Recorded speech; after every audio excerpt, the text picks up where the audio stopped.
माणूस असा प्राणी की त्याला स्वतःबद्दल फार सांगणिक असतं. सामान्य स्तरावरती मेंदू हाच सगळे सामान्य निर्णय घेतो. ज्याच्यामध्ये चालणारे विचार याला आम्ही मन असं म्हणतो. त्या सॉफ्टवेअरच्या मदतीने तो काम करतो. मग हा जो मेंदू आहे हे जे विचार कसे आहे, ह्याच्यामध्ये कुठल्या प्रकारचे विचार तुम्ही आत्तापर्यंत जमा केलेले आहे, कुठल्या विचारांवर तुमची श्रद्धा आहे, मग ते तुमच्या आयुष्यासाठी घातक असो नाही तर योग्य असो किंवा अयोग्य असो, तेच विचार तुमच्या जीवनाचा अमूल्य आणि अतूट असा भाग बनतात. म्हणजे आमच्या मेंदूमध्ये ज्या धारणा किंवा अनुभव किंवा ज्या गोष्टी आमच्या मनामध्ये खोलवर रुजलेल्या आहे, जे विचार, ते विचार आमच्या मनावर पगडा करतात आणि तेच आमच्या जीवनाला रूल करतात. आज सद्गुरू आम्हाला जे सांगताय की ज्या परिस्थिती आहे आमच्या आजूबाजूला, प्रत्येक परिस्थिती जी काय असेल ती आमच्यासाठी एक संधी आहे आणि तिच्यामधून सुख मिळवायचं की दुःख मिळवायचं ही आमची निवड आहे. परमेश्वर जेव्हा एक दरवाजा बंद करतो म्हणतात तेव्हा दुसरा दरवाजा अगोदरच उघडलेला असतो. तो आपला प्रॉब्लेम असा असतो की बंद झाला दरवाजा, त्याच्यावर आपण डोकं आपटीत असतो. कुठलीच परिस्थिती वाईट नसते. प्रत्येक समस्या एक संधी घेऊन येतात. पण तुमचा स्वभाव काय आहे तिच्याकडे समस्या म्हणून बघण्याचा. लोक संधी सुद्धा काय बघतात, समस्या म्हणून. तुम्ही जीवन जगत असताना त्या प्रसंगांना सामोरे कसे जाता, सामोरं जात असताना तुम्ही आनंदाने सामोरे गेले की सुख काढणार, आणि तुम्ही जर दुःखाने मजबुरीने सामोरे गेले की तुम्ही त्याच्यातून दुःख निर्माण करणार, आणि जर आनंदाने गेले तो सुख निर्माण करणार. जाणते अजाणतेपणाने आम्ही आमच्या जीवनामध्ये सुख दुःखाची निवड करतो. आम्हाला ते परिस्थितीमुळे प्राप्त होत नाही हे आम्ही नेहमी लक्षात ठेवलं पाहिजे. बऱ्याच लोकांना असं वाटतं की माझ्याकडे हे आलं की मी सुखी होईल, ते आलं की मी सुखी होईल. तर सुखाचा संबंध तुमच्या आल्या गेल्याशी नाहीये, तुमच्या परिस्थितीशी नाहीये. तुम्ही नरकात राहून सुद्धा स्वर्गाचा आनंद घेऊ शकता. एवढी ताकद या माणसाच्या जीवनामध्ये. तुम्ही जीवनामध्ये काय कमवलं पाहिजे आणि काय गमावलं पाहिजे हे पण आपल्याला शिकलं पाहिजे. जो भूतकाळ झाला ना तो गमवून टाकला पाहिजे. वर्तमान काळ आहे तो अनुभवला पाहिजे आणि भविष्य काळ हा सोडून गेला. आजपासून जेव्हा तुमच्या जीवनात दुःख येईल ना त्यावेळेस ते तुम्हीच निवडलेले हे पहिलं स्वतःला सांगत जा. आपल्या जीवनामध्ये अपयश आलं असेल ना ते तुम्हीच निवडलेलं आहे. अपयश ही यशाची पहिली पायरी आहे. हे फक्त पुस्तकात आहे, प्रत्यक्ष जीवनात कुठे आहे? सत्यमेव जयते, सत्य परेशान होत आहे लेकिन पराजित नाही होता, हे पुस्तकात आहे. आमच्या जीवनात कुठे आहे? तुम्ही सत्य जर परेशान होत आहे हे माहिती आहे तर तुम्ही सत्याची कास का सोडता? आज जीवनामध्ये सर्व जे पर्याय आहे तुमच्यासमोर खुले आहे आणि तुम्ही आज जिथे कुठे आहात आणि जसे कोणी आहात त्याला जबाबदार कोण आहात? तुम्हीच आहात. तुमचा मेंदू आहे. आज तुमचा मेंदू तुमच्यावर राज्य करतो हे लक्षात. म्हणून सर्वांनी आपलं स्वतःला जर सक्षम बनवलं निवड करण्यासाठी तर सर्वांचं आयुष्य स्वर्ग होऊ शकतं आणि प्रत्येक परिस्थिती तुम्हाला संधीसारखी तुमच्या जीवनामध्ये एक चांगल्या प्रकारचं लाभ देऊ शकते. बशर्ते तुम्ही तिच्याकडं संधी म्हणून बघितलं पाहिजे आणि तिचं सोनं तुमच्या जीवनामध्ये सुख तुम्हीच निवडणार आहे, ती दुःखसुद्धा तुम्हीच. म्हणून आपण एक लक्षात ठेवलं पाहिजे जीवनामध्ये कसलीही परिस्थिती असो ती तुमच्यासाठी संधीच आहे, परंतु तुम्हाला त्या संधीची ओळख नाही.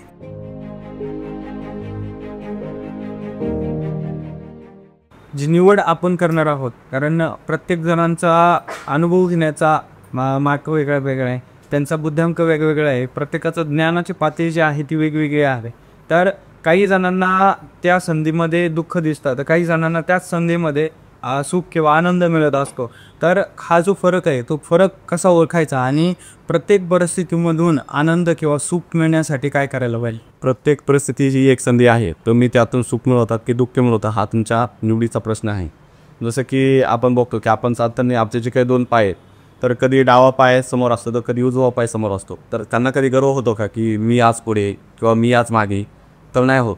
जसं की एखादा कॉईन आपण वर फेकतो, कधी काटा पडतो तर कधी छापा पडतो, बरोबर आहे. तसंच आहे आपल्या जीवनामध्ये पण दुःख आणि सुख हे येत राहतं, परंतु आपण ते न बघता जसं की आपले चालताना पाय कोणता पुढे असतो तो कोणता मागे असतो, तर त्यांना कधी गर्व नाही होत आपण मागे राहिलो किंवा आपण पुढे गेलो. तर ते मागे असणं किंवा पुढे असणं हे महत्त्वाचं नाही आहे, तर चालत राहणं हे महत्त्वाचं आहे. मग जे काय सुख आणि दुःख आहे याच्यात न अडकता आपण काय केलं पाहिजे, जो काय आनंद आहे परमानंद याच्याकडे वाटचाल केली पाहिजे. बघा जसं की एखाद्या व्यक्तीची जर चप्पल हरवली किंवा एखादी गोष्ट जर हरवली तर त्याला लगेच दुःख होतं, परंतु त्याचा जर एखादा माणूस असेल दुसरा तर तो म्हणेल बरं झालं हरवली, आता मी नवीन चप्पल घेईन, आणि जे काय हरवली ज्याला सापडली त्याला त्याचा नक्कीच आनंद होईल. आणखीन दुसरी गोष्ट अशी की एखाद्याच्या घरी जर एखाद्याची आजी वारली तर एखाद्याला दुःख होतं की आता खूप म्हणजे माझी जी आजी होती खूप प्रेम करत होती ती आता नाही आहे. परंतु दुसरा जर असेल तर तो असा विचार करेल की आजी वारली, तिला खूप ताणतणाव होत होती, तिला त्रास होत होता, तिला खूप दुःख सहन करत होतं, तिला मोक्ष प्राप्त होईल.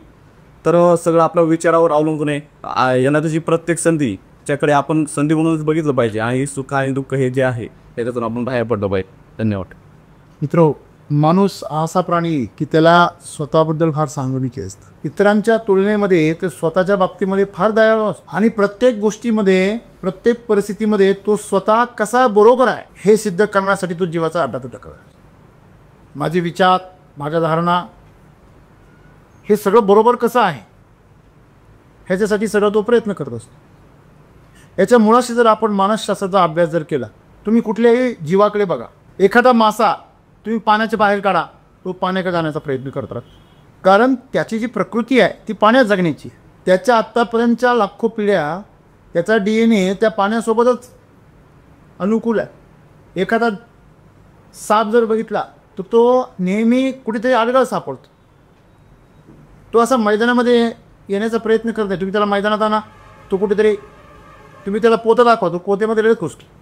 त्याला वाटतं हे बिळच आहे, त्याला सहज फसवलं जाऊ शकतं, कारण तो त्याचा स्वभाव आहे. आडोसा शोधणे हा त्याचा स्वभाव आहे. अंधार हा चोरांनी अपेक्षित असतो. घरचे लोक कुलूप लावून कुठेतरी गेले पाहिजे आणि मला चोरी करता आली पाहिजे, म्हणजे त्याचा तो स्वभाव आहे, प्रवृत्ती आहे. माणसांच्या विकासाच्या प्रक्रियेमध्ये त्याच्या बरोबर जे काही घडतं आहे किंवा जे ते काही अनुभव घेतो आहे किंवा जे त्यांनी ऐकलेलं आहे, जे त्यांनी स्वीकारलेलं आहे, अशा सगळ्या ज्या मेमरीज आहे तो आपल्या मेंदूमध्ये आहे.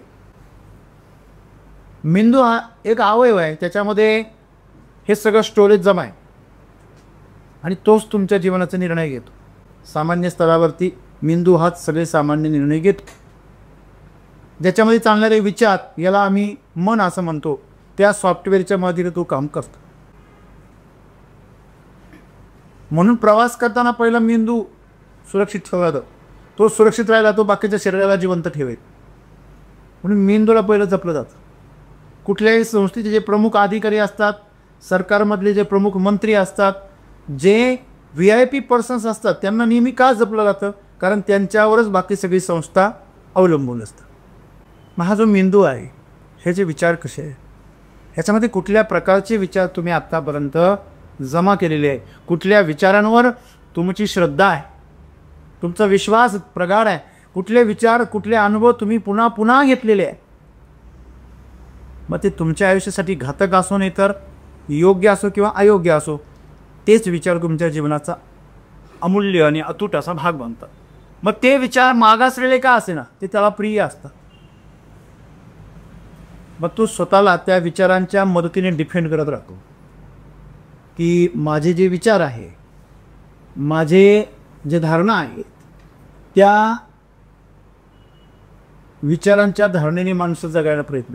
पण विचार करून करून आम्हाला हे पण नाही कळतं, हे विचार आम्ही कधीतरी स्वतःच स्वीकारलेले. जसं एक हत्तीचं पिल्लू आहे, त्याला लहानपणी एका साखळीच्या मदतीने बांधून ठेवलं जातं. जेव्हा त्याला साखळीच्या मदतीने बांधून ठेवलं जातं तेव्हा तो प्रयत्न करतो, ताकद लावतो, प्रचंड ताकद लावतो. पहिले 6 महिने, वर्षभर तो खूप प्रयत्न करतो की साखळी तोड. ना झाड हालतं ना साखळी तुटती. मग तो नंतर प्रयत्न करायचे काय करतो, सोडून देतो. त्याच साखळीने ते मोठं झाल्यावर पण बांधलेलं असतं, जो एका झटक्यात ताडकन तोडू शकतो. पण त्याच्या मेमरीमध्ये काय बसलेलं आहे, मेंदूमध्ये, हे आपण तोडू शकत. आपण खूप वेळा प्रयत्न केलेला. तुम्हाला आश्चर्य वाटेल, त्याला नुसतं बांधण्याची नुसती कृती केली जाते, अभिनय केला जातो आणि ते अभिनय केल्यानंतर तो ते तिथून जागेवर सुद्धा हलत नाही, जो पण त्याला सोडण्याचे अभिनय केला जात नाही. म्हणजे आमच्या मेंदूमध्ये, तो मनुष्य असो नाही तर प्राणी असो, ज्या धारणा किंवा अनुभव किंवा ज्या गोष्टी आमच्या मनामध्ये खोलवर रुजलेल्या आहेत, जे विचार, ते विचार आमच्या मनावर पगडा करतात आणि तेच आमच्या जीवनाला रूल करतात, तेच राज्य करतात आमच्या जीवन. मग आमच्या जीवनावरती आमच्या भूतकाळातील विचारांनी, धारणांनी जर राज्य केलं तर समस्या ही आहे का जग तर बदलतं आहे, पण विचार मात्र तुमचे कसे आहे, जुना काय. समोरची गोष्ट बदललेली आहे. एखादा माणूस आहे, त्याला बजाज गाडी चालवायची सवय, अचानक एक दिवस त्याच्याकडे होंडा द्या, उलटे गिअर टाक. समोरची वस्तू बदललेली आहे परंतु मेंदूमध्ये जे धारणा आहे त्या जुन्याच आहे. असंच आमच्या जीवनामध्ये घडतं. आमच्या डोक्यात जे विचार आहे, लहानपणापासूनचे जे अनुभव आहे, जे आम्हाला शिकवलं गेलं आहे, आम्हाला ज्या संकटांना परिस्थितींना आमचं जीवन धोक्यात आलेलं होतं किंवा आम्ही असुरक्षित झालेलो होतो, आम्ही घाबरलेलो होतो, अशा भयभीत झालेल्या प्रसंगांमधून जे आम्ही अनुभूती घेतलेले आहे हे आमच्या खोलवर रुजतात. जेव्हा तुमच्या विचारांना भावनांची जोड मिळते तेव्हा ते विचार अधिक सक्त होतं. त्याला परिपक्व म्हणणं चुकीचं आहे. परिपक्वता तुम्हाला लवचिकतेकडे घेऊन जात, स्वातंत्र्याकडे घेऊन जात, मुक्तीकडे घेऊन जात, नवीन संधींकडे घेऊन जात. पण कठोरता तुम्हाला संधींपासून तोडते. आपण त्याला आडदांडपणा म्हणतो. हे असंच आहे. मग आडदांडपणा हा समजदार माणसाका असतो की अज्ञानी माणसाका असतो? अज्ञानी माणसं. मग अज्ञानी माणूस आम्ही कोणाला म्हणतो? ज्याने आपले बुरसटलेले विचारांनाच अंतिम सत्य मानलेलं आहे. तुझ्या जीवनात आलेले अनुभव ज्याला अंतिम वाटतात. एस.सी. वैदिकमध्ये अशा घटना रोज घडतात. जर्सी गाईचं दूध गावठी गाईपेक्षा भारी. कांद्याचं उत्पन्न एकरी 5-10 लाख रुपये मिळू शकतं. आमचं आयुष्य गेलं, 2 लाख नाही झाले. तुम्ही काय सांगता? एखादी कार सुपरसॉनिक स्पीडनी धावू शकते ह्याच्यावर आमचा विश्वासच नाही. विमानं माहिती आम्हाला सुपरसॉनिक, परंतु कार एखादी सुपरसॉनिक गतीने धावू शकते याच्यावर आमचा विश्वास नाही. जमिनीवरती आता अनेक भागामध्ये, जपानमध्ये, जर्मनीमध्ये बुलेट ट्रेन आलेल्या सुपरसॉनिक स्पीडच्या, ज्या अतिशय प्रचंड वेगाने काय करताय? धाव. बरोबर. तसे प्रोजेक्ट चालू आहे ना. मी मग सांगायचं तात्पर्य काय आहे? का तुम्हाला जेवढं ज्ञान आहे तेवढं जग आहे का? जग फार मोठं आहे. जगाच्या ज्या प्रक्रिया आहे त्या फार मोठ्या आहे, त्या आपल्या आकलनाच्या पलीकडे. मग मी अज्ञानी आहे आणि मला जे कळतं आहे ते फार छोटं आहे हे किती जणांना मान्य आहे? 10वीला पोरग 99%, 90%, 95% पास झालं का त्याला असं वाटतं मी स्वर्ग जिंकला, मी साऱ्या गावापेक्षा हुशार आहे, असं त्याला भ्रम तयार होतं. आणि त्या भ्रमामध्ये जेव्हा ते 12वीचे पेपर द्यायला जातं ना, ते 10 अडकण जेव्हा 60-65% खाली येतात तेव्हा त्याला त्याची ओरिजिनल लायकी कळतं. सांगण्याचं तात्पर्य काय आहे? की जोपर्यंत जीवनामध्ये तुम्हाला सेटबॅक बसत नाही, अपयश येत नाही, संघर्ष करावा लागत नाही, तोपर्यंत तुम्हाला तुमच्या स्वतःची गुणवत्ता कळत नाही, स्वतःचं मूल्यमापन करता येईल. तुमच्या जीवनामध्ये संघर्षाची वेळ जर नाही आली तर तुम्ही निर्भय बनता, संवेदनशील बनता, जेणेकरून तुम्ही कधीही उद्ध्वस्त होऊ शकता. असं म्हणतात ना की जो कधीच आजारी पडत नाही, पण तो आजारी पडल्यावर शेवटचा आजारी पडतो.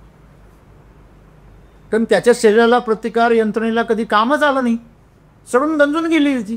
ज्या देशावर कधी कोणीच हल्ला केला नाही तो देश पहिल्याच हल्ल्यामध्ये काय झाला? गारद झाला. म्हणजे अधूनमधून तुमची तब्येत बिघडणं चांगलं आहे, परंतु त्यामुळे तुम्ही बिघडले नाही पाहिजे. आज सद्गुरू आम्हाला जे सांगताय की ज्या परिस्थिती आहे आमच्या आजूबाजूला, प्रत्येक परिस्थिती जी काय असेल ती आमच्यासाठी एक संधी आहे आणि तिच्यामधून सुख मिळवायचं की दुःख मिळवायचं ही आमची निवड आहे. रोल्स रॉयसचं नाव ऐकलं असेल तुम्ही.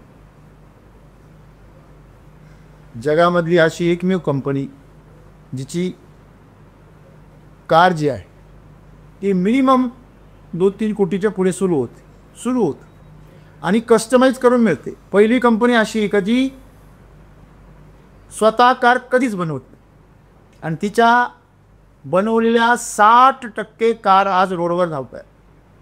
नाहीतर प्रत्येक कंपनीच्या ज्या जुन्या कार आहे त्या भंगारमध्ये जमा झाली. पण रोल्स रॉयस ही एकमेव अशी कंपनी आहे जी बनवलेल्या सगळ्याच्या सगळ्या कार, जवळजवळ 60% कार, बाकीच्या कंपनीची तुलना जर केली तर त्यांच्या 4-2%, 5% कार रस्त्यावर त्यांच्या पूर्ण प्रोडक्शनच्या, बाकी सगळ्या जमा झाल्या. वापरून लोक वाईट काय नाही वापरत, त्यांच्या गॅरेजमध्ये जमा होतात. श्रीमंत लोकांच्या गाड्या बहुतेक गॅरेजमध्ये जातात, परंतु रोल्स रॉयसच्या 60% कार रस्त्यावर धावतात.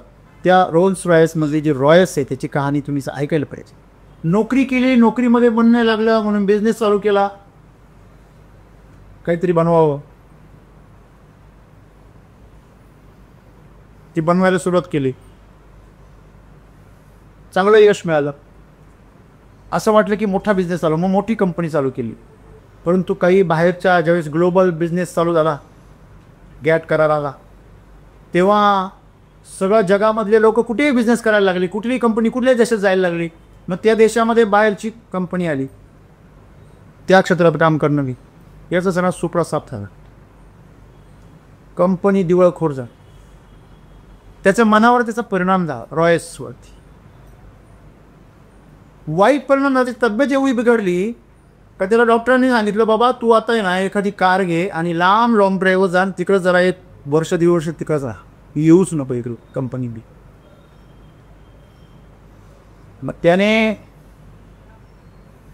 एक कार घेतली जुनी आणि गेला फिरायला, आणि तिकडे गेल्यावर ती कार बंद पडली.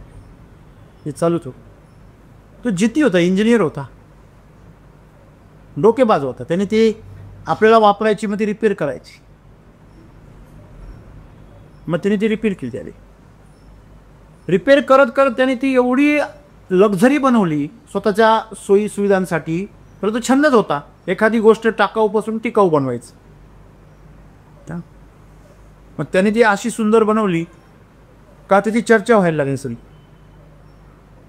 आणि रोल्स नावाची जी मोटर कंपनी होती, त्या रोल्स त्या मालकांनी त्यांना कॉन्टॅक्ट केला की तुमचं आम्ही असं प्रकारे मॉडेल बघितलं, तर आम्हाला इंटरेस्ट आहे तुमच्याबरोबर काम करण्यामध्ये. मग त्याने आणि ह्या रोल्सनी दोघांनी मिळून रोल्स रॉयल्स कंपनी सुरू केली. ती ही रोल्स रॉयल्स कंपनी. मला सांगा, जर त्याची पहिली कंपनी बंद नसती पडली तो डिप्रेशनमध्ये गेला असता का? आणि आता डिप्रेशनमध्ये गेल्यावर त्याच्यापासून सुख मिळवायचं का दुःख मिळवायचं, ती ज्याची त्याची चॉईस आहे. तिथे एखादा डिप्रेशनमध्ये जाऊन ट्रीटमेंट घेत बसला असताना आयुष्यभर रोगट बनून चालला असताना मेला असता तसंच. अशी किती जण आहे? 99 जण आहे. पण एक जण असा आहे 1% की जो काय केला त्याच्यामध्ये पण काय करतो, आपला बेस्ट द्यायचा पे. म्हणजे त्याच्यासाठी किंवा जगासाठी वाटणारं संकट हे त्यासाठी काय होतं, संधी होती. ही एक कहाणी नाही, तुम्हाला हजारो कहाण्या अशा ऐकल्या मिळतील. थॉमस अल्वा एडिसनची जेव्हा लायब्ररी सगळी लॅबोरेटरी जळून गेली, सगळी प्रयोगशाळा सगळी जळून गेली, तेव्हा तर हसायला लागला. त्याची बायको म्हणजे अरे याला येड लागलं, डॉक्टर करतो आपण. तो म्हणे लाडके घाबरू नकोस, मी शुद्धीवर आहे. तिला वाटलं बरं लाडके म्हटलं मी शुद्धीवर. तो म्हटला मी ज्या ज्या प्रकारांनी फेल झालो ते सर्व माझं अपयश राख रांगोळी येऊन त्याची राख झाली. आता मी नव्याने सुरुवात करू शकतो. माझा त्याच्यामध्ये जीव गुंतत होता ते सगळं संपलं. आता ते असतं तर काय मी तेच प्रयोग करत बसलो असतो. तो थॉमस अल्वा एडिसन आज त्याच्याकडे हजारो पेटंट आहे, त्याच्या पुढच्या कित्येक वेळे बसून खात आहे. त्याच थॉमस अल्वा एडिसनला लहानपणी शाळेतून काढून गेलं. पण मग ती मंद आहे, चिठ्ठी दिली लिहून, तुमच्या मुलाला आम्ही आमच्या शाळेत ठेवू शकत नाही आणि आमच्या शाळेमध्ये टॅलेंटेड मुलं पाहिजे, आम्ही काय शिकवतो याला कळत नाही. ज्यावेळेस ती चिठ्ठी वाचली आईने, तेव्हा आई काय म्हटली त्याला, त्याची आई खूप ती म्हटली, बा तुझ्या चिठ्ठीमध्ये असं लिहिलं आहे की ही जी शाळा आहे, ही शाळा ही जी शिक्षक आहेत त्यांना तुला शिकवण्याची पात्रता नाही. तुला याच्यापेक्षा मोठी शाळा लागणार, फार मोठी मोठी शिक्षक लागतील तेव्हा तुला शिकू शकतो. आणि हे पत्र, ही जी चिठ्ठी आहे ती त्यांनी ज्यावेळेस मोठं झाल्यावर वाचली की आई आपल्याला काय बोलली. तिने आईने ती जर म्हटली असती, हे माठ्या माझ्या पोटी जन्माला असतो, तो एक माठ बनून जगला असता 80 वर्ष. कोणी पण त्याला ठोकरा मारले असता. तुम्ही परिस्थितीचा सामना कसा करा. हेनरी फोर्डचं उदाहरण घ्या तुम्ही. एकटा मुलगा, सगळ्या बहिणी, 8वी 9वीला शाळा सोडली, 16 वर्षाचं वय नव्हतं तरी पण मेकॅनिक म्हणून काम सुरू केलं. एखाद्या फिटरच्या हाताखाली फिटर म्हणून काम सुरू केलं. आपण हे लक्षात ठेवलं पाहिजे, त्या काळी ज्या नावाजलेल्या कंपन्या होत्या त्या कंपन्या अशा कधी कधी स्पर्धा भरवायच्या, बरोबर ना. हा गेला स्पर्धेला, ड्रायव्हिंगमध्ये 1 नंबर आला त्याचा, ड्रायव्हरच्या नोकरीसाठी. ज्यावेळेस त्याचा निकाल लागला 1 नंबर आला त्याचा, पण तो होता 15 वर्षाचा, काही महिन्यांचा. जेव्हा तपासला गेला निकाल, तेव्हा त्यांना सांगितलं की तुमचा नंबर तुम्हाला देऊ शकत नाही आम्ही, कारण तुम्ही 16 वर्षाच्या आमच्या नियमात बसतच नाही. म्हणजे अशा प्रकारे अनेक ठिकाणी अपयश भोगलेला मुलगा त्या मॅनेजरला सांगून आला की एक दिवस मी तुझी कंपनी काय घेईन विकत, आणि जिद्दीने पेटला आणि त्याच मुलाने पुढे जाऊन एक इंजिन तयार केलं आणि ते इंजिन त्यांनी नंतर डेव्हलप केलं, त्याचं पेटेंट मिळवलं आणि तीच फोर्ड कंपनी आपण आला आहे, हेनरी फोर्डची. असं खूप कहाणी तुम्हाला ऐकायला समजा मग की ज्यांनी संकटातून आणि अतिशय प्रतिकूल परिस्थितीमधून काय केलं, यश मिळवलं. तुम्हीच विचार करा, जर तो रॉयस त्याची जर पहिली कंपनी निघाली नसती किंवा खराब तिचं दिवाळखोर नसती निघाली, तर तो आजारी पडला नसता, त्याला पुढची संधी मिळाली नसते. त्याच्यात जर हेनरी फोर्डला जर शाळा शिकता आली असती, पुढे जर त्याचे वडील वारले नसते, तर तो सामान्य मुलगा म्हणून जगला असता. KFC मला जे माहिती आहे, केंटकी फ्राईड चिकन, त्याचा जो मालक आहे त्याचे आईवडील लवकर वारले, आजी आजोबांनी तेव्हा सांभाळलं. 50-55 वर्षाचा, आपल्या मराठी भाषेत त्याला घोडा म्हणतात, एवढा होईपर्यंत त्याला सगळं ऐकतं लागायचं. म्हाताऱ्या आजीने त्याला कसं बस प्रॉपर्टी विकून, हे विकून, घर गहाण टाकून तेव्हा जगवलं. तर एक दिवस ती आजी पण जे आजपर्यंत त्याचा एकच कार्यक्रम होता, खाणे पिणे झोपणे, खाणे पिणे झोपणे, घराच्या बाहेर जाणे नाही, भाजी नाही आणली तर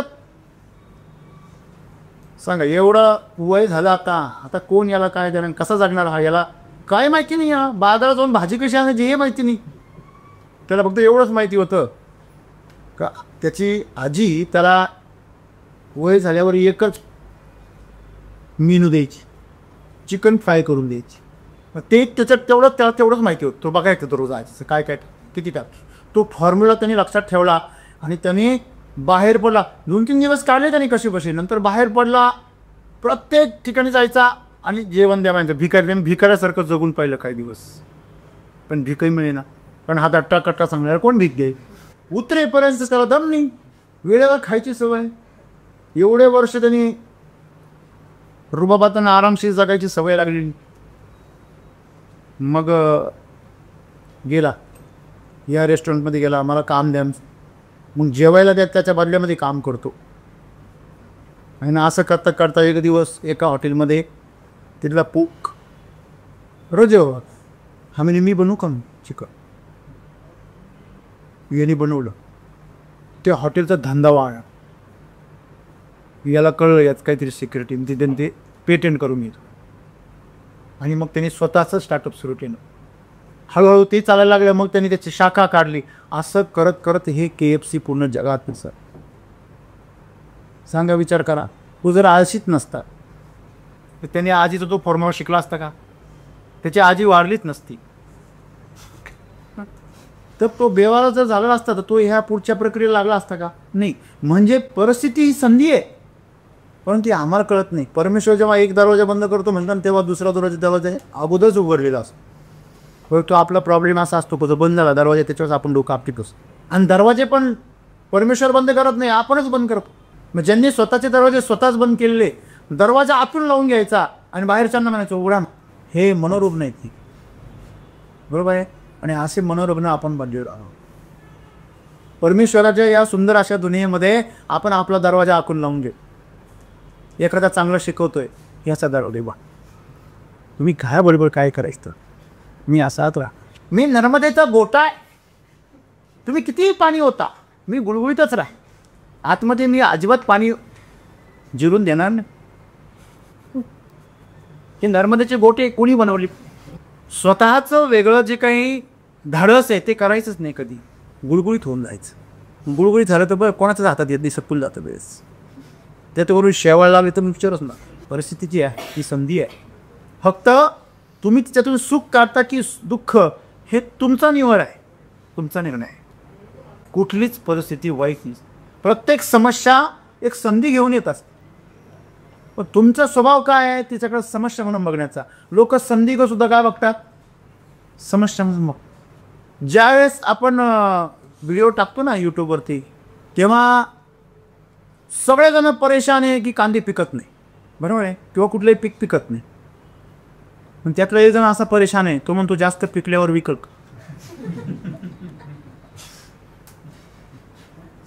याने मनातल्या मनात त्या शेकचिल्लीसारखे मडके विकले बी, राजा झाला सेवके ठेवले आणि जोरात लात मारली, सगळे मडके फोडून टाकले. अशी शेकचिल्ली समाज.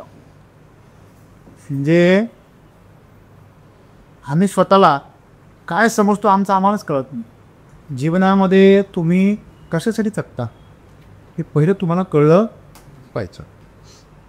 तुम्ही जीवन जगत असताना त्या प्रसंगांना सामोरे कसे जाता, सामोरं जात असताना तुम्ही आनंदाने सामोरे गेले की सुख काढणार, आणि तुम्ही जर दुःखाने आणि मजबुरीने सामोरे गेले की तुम्ही त्याच्यातून दुःख निर्माण करणार, आणि जर आनंदाने गेले तो सुख निर्माण करणार.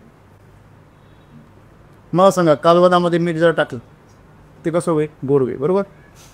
मग काय होईल? जास्त टाकल्यावर खरं, गोड टाकल्यावर गोड गोड, मिरची टाकल्यावर. तुम्ही टाकता काय जीवनामध्ये? समोरच्या प्रसंगामध्ये तुम्ही काय टाकता, त्यानुसार तो प्रसंग तुम्हाला प्रतिसाद देतो. समोरचा किती जरी रागात असेल आणि तुम्ही जर प्रेमात असा, त्याचा राग शांत झाल्याशिवाय राहत. हॅलो, पण ते प्रेम बी तेवढ्या ताकदीचं. माझ्या बाबतीमध्ये आज जर सुख असेल माझ्या आयुष्यामध्ये किंवा दुःख असेल, हे सर्वस्वी माझ्याकडेच आहे.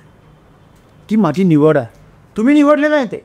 आज तुमच्या जीवनामध्ये सन्मान असेल तर तुम्ही निवडलेला आहे, अपमान असेल तर तुम्ही निवडलेला आहे. तुमच्या का आज तुमची परिस्थिती केविलवाणी असेल तर तुम्ही निवडलेली आहे. आज तुमची परिस्थिती मजबूत असेल तर तुम्ही निवडलेली आहे. आज तुमच्या जीवनामध्ये सुखाचा डोंगर आहे तर तुम्ही निवडलेला आहे. दुःखाचा डोंगर असेल तुम्ही रचलेला आहे. तो जाणते अजाणतेपणाने आम्ही आमच्या जीवनामध्ये सुख दुःखाची निवड करतो. आम्हाला ते परिस्थितीमुळे प्राप्त होत नाही, हे आम्ही नेहमी लक्षात ठेवलं पाहिजे. त्याचं कारण असं आहे की ऊसतोड कामगार आणि मजुरी करणारा जो काही कामगार आहे, कुठलाही भिकारी आहे, प्रचंड रस्त्यावरती दगडं फोडून खडी पसरवणारा कामगार असेल उन्हातानामध्ये, ही माणसं जेवढ्या सुखामध्ये जगतात ना, तेवढी करोडपती सुद्धा जगत नाही. म्हणजे तुमच्या सुखाची जी काही अनुभूती आहे ही तुमच्या आजूबाजूच्या परिस्थितीवर अवलंबूनच नाही आहे, हे यातून सिद्ध होतं ना. याचा अर्थ श्रीमंत आनंदी नसतात किंवा सुखी नसतात असं नाही, परंतु तुमचा दृष्टिकोन जो आहे, बऱ्याच लोकांना असं वाटतं की माझ्याकडे हे आलं की मी सुखी होईल, ते आलं की मी सुखी होईल. तर सुखाचा संबंध तुमच्या आल्या गेल्याशी नाही आहे, तुमच्या परिस्थितीशी नाही आहे.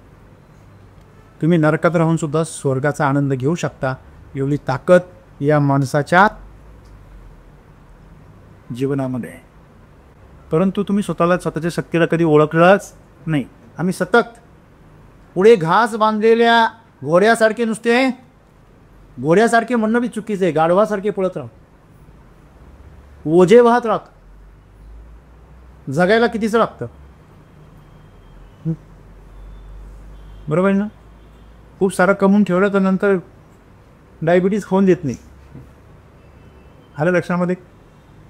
तेव्हा तुम्ही जीवनामध्ये काय कमवलं पाहिजे आणि काय गमावलं पाहिजे हे पण आपल्याला शिकलं पाहिजे. जो भूतकाळ झाला ना तो गमवून टाकला पाहिजे, वर्तमान काळ आहे तो अनुभवला पाहिजे, आणि भविष्य काळ हा सोडून गेला, त्याची चिंता सोडून गेली, निर्भय राहिलं. आणि म्हणून आजपासून जेव्हा तुमच्या जीवनात दुःख येईल ना, त्यावेळेस ते तुम्हीच निवडलेले हे पहिलं स्वतःला सांगत जा. आपल्या जीवनामध्ये अपयश आलं असेल ना, ते तुम्हीच निवडलेलं आहे. अपयश ही यशाची पहिली पायरी आहे, हे फक्त पुस्तकात आहे, प्रत्यक्ष जीवनात कुठे आहे? सत्यमेव जयते, सत्य परेशान होता है लेकिन पराजित नहीं होता, हे पुस्तकात आहे. आमच्या जीवनात कुठे आहे? तुम्ही सत्य जर परेशान होता हे माहिती आहे तर तुम्ही सत्याची कास का सोडता? का असत्याच्या मागे जाता? नाही, कधी कधी खोटं बोलायला दुसरा त्रास होणे म्हणून बोलावं. आपल्याला यशाचा मार्ग, आनंदाचा मार्ग, सुखाचा मार्ग नकोच आहे. किती जणांना माहिती नाही आहे की जर कठोर मेहनत केली, पूर्णपणे समर्पित झालं आणि त्याचं एक चित्त होऊन जर आपण समर्पित होऊन एखाद्या कार्यामध्ये स्वतःला झोकून दिलं तर यशाचं शिखर काही लांब नाही, ते प्रत्येकाला माहिती आहे ना. मग तुम्ही यशाच्या मार्गावर स्वतःला झोकून देण्याच्या ऐवजी बेडवर का बरं झोकून द्या. तुम्ही एखाद्या क्षेत्रावर मार्गावर स्वतःला झोकून दिल्यावर तुम्ही जेवढे धावा आणि थकाल, ते थकल्यावर आराम करायची जागा आहे ती. परत जोश आल्यावर पळायची जागा आहे. दुर्दैव आहे माणसांचा जोश सगळा ते झोपेच्या जागेवर का. तो जोश कुठे निघाला पाहिजे तुमचा, मैदान घ्या. ही जीवनाचं रहस्य आहे. आम्ही कुठे किती प्रयत्न केले, कुठं ताकद लावली पाहिजे, कुठं आम्ही कॉन्सन्ट्रेट झाले पाहिजे, असं आहे. बरोबर आहे ना. म्हणून आज जीवनामध्ये सर्व जे पर्याय आहे तुमच्यासमोर खुले आहे. आणि तुम्ही आज जिथे कुठे आहात आणि जसे कोणी आहात त्याला जबाबदार कोण आहात, तुम्हीच आहात. तुमचा मेंदू आहे. आज तुमचा मेंदू तुमच्यावर राज्य करतो, हे लक्षात. एवढासा मेंदू तुमच्या जीवनावर राज्य करतो, हे एक दुर्दैव आहे. माणसाला जेव्हा एखादी लॉटरी लागते ना, त्याचं आयुष्य उद्ध्वस्त होऊन जातं. का बरं होतं? कारण त्याला ती लॉटरी हाताळता येत नाही व्यवस्थित. कळलं का.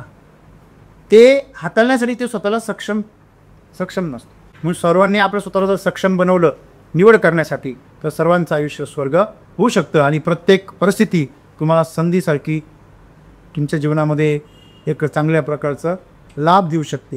बरोबर की नाही. बशर्ते तुम्ही तिच्याकडं काय केलं पाहिजे, संधी म्हणून बघितलं पाहिजे आणि तिचं सोनं. तुमच्या जीवनामध्ये सुख तुम्हीच निवडणार आहे, मी दुःखसुद्धा तुम्हीच. प्रत्येक गोष्टीकडे पूर्णपणे जिवंतपणे बघणं आणि जीवन हे अगदी जिवंतपणे जगणं, प्रत्येक दिवस हा नव्याने जगणं, रुटीनला तोडून, हे माझा स्वभाव पहिल्यापासून आहे. मला रुटीन कधी आवडलं नाही, काहीतरी वेगळं काढायचं. सरकारी कर्मचारी म्हटलं का त्याला वेगळं आवडत, त्याला रोज तेच पाहिजे जे काल होतं तेच. रुटीन पाहिजे, त्याला रुटीन तोडायचं नाही. कामाच्या ठिकाणी त्याला रुटीन तोडायचं नाही, बाहेर मात्र त्याला वेगळे पण पाहिजे. खायला वेगवेगळं पाहिजे, प्यायला वेगळं पाहिजे, माणसं वेगवेगळे पाहिजे, जागा डेस्टिनेशन वेगळं पाहिजे. यावेळेस मुंबईला गेला तर पुढच्या वेळेस तो चंदीगडला फिराय. यावेळेस कुल्लू मनालीला गेला तर पुढच्या वेळेस तो तिकडं आसामला जाईल. बदलून जाईल. परंतु सरकारी नोकरी करताना कामकाज मात्र तो तसंच करणार रट्टा. त्याच्यात काहीच अपडेशन करणार नाही, स्वतःचं नॉलेज वाढवणार नाही. माझे प्रयत्न वेगळा राहायचा, मी काहीतरी वेगळं करायचं. तर मी नेहमी आमच्या सगळ्या सहकाऱ्यांच्या टार्गेटवर असायचं. समजा 4 जणांचं टोळकं जर बोलत असेल, मी तिथं जर गेलो तर टोळकं पांगायचं, त्यांचा विषय लगेच बंद व्हायचा. कारण मी वर्मावर बोट घालायचं ना. ते ज्या प्रॉब्लेमवर डिस्कस करायचे मी त्याच्यावर सोल्युशन द्यायचं.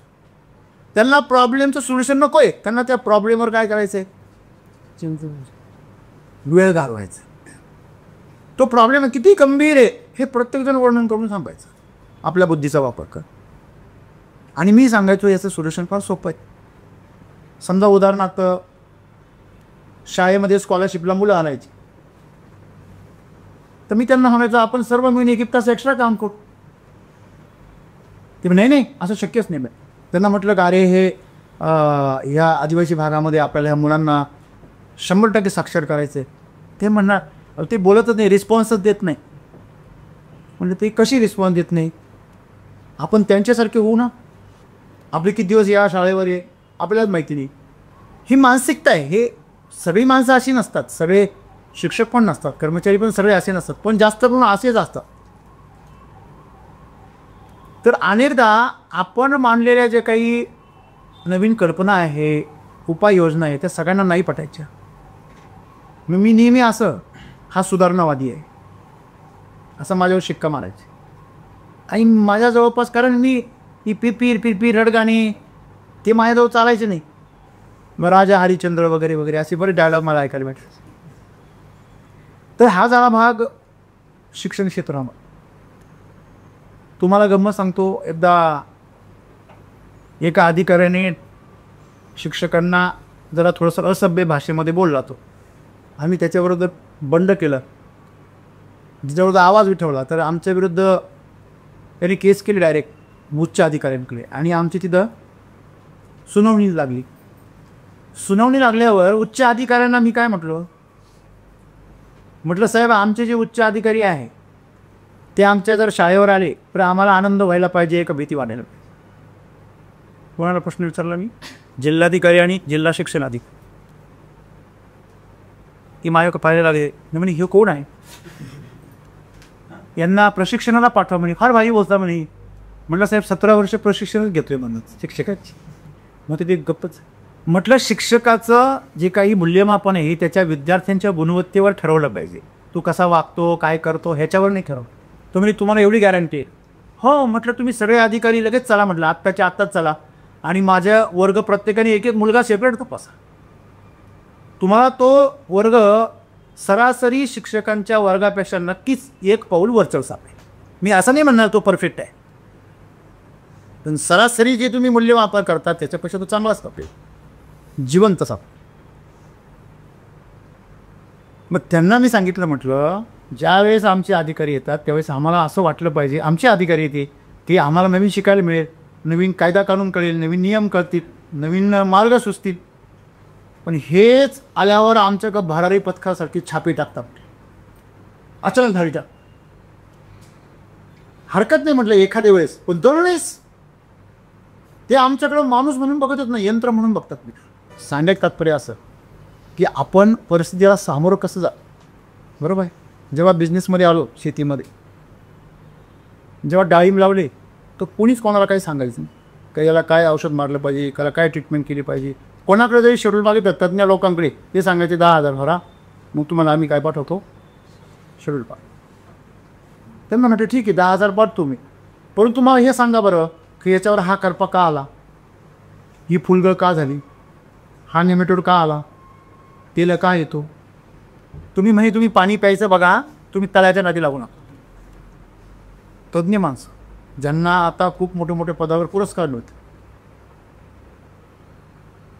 आणि मी त्यांचा आभार मानतो, त्यांनी मला त्याचं मार्गदर्शन केलं नाही. आता एक नामांकित कंपनी जे एक्सपोर्ट करते फार मोठ्या प्रमाणामध्ये, त्याची जे मेन संस्थापक आहे, एका ठिकाणी आम्ही SCTच्या मेळाव्याला, एका कारखान्याच्या मेळाव्याला ते आणि आम्ही शेजारी बसलो. त्यांचं माझ्या भाषण सोबत होतं. मी त्यांना म्हटलं की तुमच्या कंपनीचं एक्सपोर्टचं शेड्यूल असेल द्या आम्हाला. आजपर्यंत शेड्यूल मला मिळाले नाही. आणि नंतर मला समजलं की असं काही शेड्यूलच नाही देत. त्यांनाच माहीत नाही की शेड्यूल कसं बनवल्यानंतर रेसिपी फ्री माल नाही. मला सांगा मित्रांनो, जर त्या लोकांनी त्यावेळेस मला जर काही दिलं असतं तर मी इथपर्यंत पोचलो नसतो. म्हणजे त्या गोष्टीला मी पाठपुरावा करत राहिलो, लढत राहिलो, अभ्यास करत राहिलो, प्रयोग करत राहिलो, स्वतःच्या शेतामध्ये प्रयोग केले आणि मग मला कळलं की याच्यामध्ये काय रस असेल. तर त्या लोकांनी जर मला त्यावेळेस जर मदत केली असेल, सांगितलं असतं सरळ, तर मी इथे पोचलो पण नसतो. अजूनही मास्तरच असतो आणि घरचे डाळी करत असतो. तसे बाकीच्यांचे विचार, तसे माझे विचार असते. म्हणून मला तुम्हाला सांगायचं काय की हेनरी फोर्ड असो, थॉमस अल्वा एडिसन असो, नंतर रॉयस असो, किंवा धीरूभाई अंबानी, किंवा तुम्ही कुठलेही खेळाडूचं नाव घ्या, अभिनेत्याचं नाव घ्या, कोणाचंही नाव घ्या, ज्या अमिताभ बच्चनचा आवाज तुम्ही सगळेजण आज रुबाबात ऐकता आणि कुठल्याही याच्यामध्ये निवेदनामध्ये त्याचा आवाज वापरला जातो. बरोबर. आज त्या माणसाला आकाशवाणीवर तुझा आवाज चांगला नाही म्हणून रिजेक्ट केलेलं आहे. हॅलो, कळते का तुम्हाला? म्हणून आपण एक लक्षात ठेवलं पाहिजे, जीवनामध्ये कसलीही परिस्थिती असो ती तुमच्यासाठी संधीच आहे, परंतु तुम्हाला त्या संधीची ओळख नाही. एवढं आम्ही लक्षात ठेवलं. तुम्हाला असे मी खूप सारे प्रसंग सांगू शकतो. एवढे प्रसंग की नाशिकमध्येच मी 2009 साली एक कंपनी स्थापन केली होती. त्या कंपनीमध्ये माझा मित्र एक फायनान्सर होता, सगळं तोच होता. मी फक्त आयडिया माझी होती, सगळं मेहनत माझी होती. त्यांनी माझी मेहनत बघून एवढा खुश झाला की मला त्याचा पार्टनर बनवला होता 10 टक्के. परंतु नंतर त्याला भीती वाटली, याचंच सगळं कौतुक हो राहिलं, आपलं तर कोणी विचारितच नाही. त्याच्या डोक्यात कोणीतरी हे घातलं अहंकार की सगळं तर रामसरच घेऊन जाऊ राहिले, तुला तर काहीच नाही, फक्त पैसे मिळतात ना तुला. आणि सर पैसे मिळाल्यावर प्रतिष्ठा पण पाहिजे, याचा तो शिकारी झाला.